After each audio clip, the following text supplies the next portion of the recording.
vais essayer d'être le plus clair possible afin que ceux qui pensent que les immigrants sont de trop au Québec et au Canada comprennent. Et vous savez, les histoires ont cette capacité, cette puissance de transmettre l'information sans beaucoup parler. Parce que les faibles explications de la vie de tous les jours peuvent apporter une clarté dans un message que de parler des exemples, des articles, de ce que tel ministre a dit, tel ministre n'a pas dit, pour que ce soit clair. Du moins pour celui qui a la volonté de comprendre. Pour moi, personnellement, le Québec et le Canada ressemblent à un projet qu'un architecte a. Un architecte qui a des idées dans la tête. Il aimerait construire une grande maison. Une grande maison. Mais ce sont des idées. Pour que son idée se matérialise, se manifeste, puisse être touchée du doigt, cet architecte a besoin de 3 choses. Il a besoin d'argent, il a besoin de matériaux, il a besoin de 4 choses. 4 choses, pas 3, 4 choses. Il a besoin d'argent, il a besoin de matériaux, il a besoin d'expertise et il a besoin de main-d'œuvre. Écoute-moi très bien. Cet architecte a besoin d'argent, il a besoin de matériaux, il a besoin d'expertise et il a besoin de main-d'œuvre.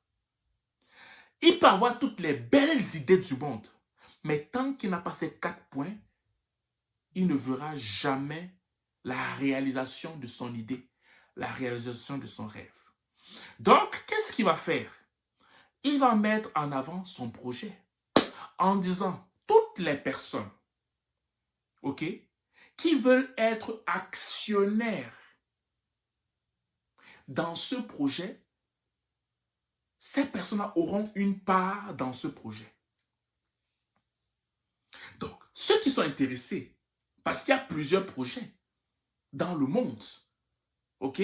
Mais ceux qui sont intéressés à ce projet-là, mais si vous faites partie de ce projet, mais vous allez, je veux dire, vous êtes partie intégrante de ce projet, donc ça va aussi être le vôtre. Donc, ceux donc qui pouvaient aller investir ailleurs, ok, vont se dire, mais le projet de cet architecte-là m'intéresse. Je vais prendre de mon temps, je vais prendre de ma connaissance, je vais prendre de mon argent pour investir afin de construire cette maison qui m'intéresse aussi et dont j'aurai une chambre dans cette maison-là. Un autre aussi, d'un autre pays, va se dire, cet architecte a vraiment raison. Je vais aussi donner du mien pour que je puisse avoir aussi une chambre dans cette maison-là. Donc, chacun va venir, par exemple, d'Afrique, de l'Europe, de l'Asie, de partout dans le monde. Du moins, ceux qui seraient intéressés à ce projet. Comme d'autres pourraient aller ailleurs. C'est ça le Québec, c'est ça le Canada.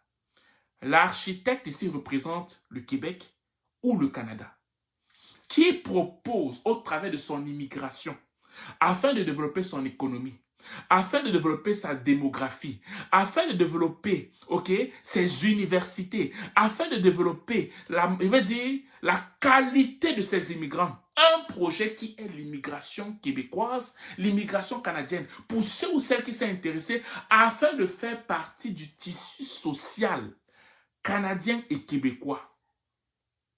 Donc, vous ne pouvez pas me dire que plusieurs immigrants pouvaient bien aller en Australie, pouvaient bien aller en France, pouvaient bien aller en Russie, pouvaient bien aller aux États-Unis, mais ont décidé de venir donner de leur argent, donner de leur expertise, donner de leur temps, donner de leur tout pour que le Québec et le Canada se développent, pour que le tissu social soit renforcé, attractif pour d'autres investisseurs, pour qu'on puisse être compétents ensemble.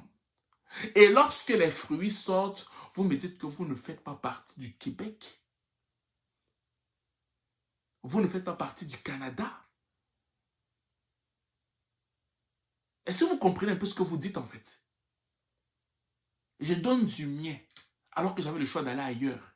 Mais parce que le Québec était attractif au travers de ce que le Québec offre en matière d'immigration. Parce que le Canada était attractif au travers de ce que le Canada offre en matière d'immigration. Pour que, au final, à cause de mon apport, je devienne pleinement québécois.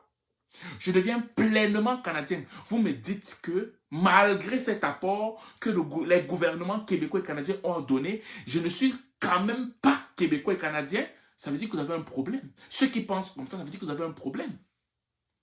Je mets même de côté les résidents temporaires. Je te parle des résidents permanents et des citoyens canadiens qui sont noirs, qui sont arabes, qui sont asiatiques, qui sont latinos, qui ne seront jamais reconnus comme pleinement québécois, pleinement canadiens, par un groupuscule de personnes. C'est fait preuve de mauvaise foi. C'est fait preuve de malhonnêteté intellectuelle. C'est fait preuve de manque de vision, de manque d'analyse de la vie. Si cette vidéo ne t'enseigne pas, pour que tu puisses revoir ta manière de percevoir les choses, de percevoir les immigrants, aucune vidéo ne va encore t'aider. Voilà, cette vidéo que je voulais faire, j'espère qu'elle va te toucher.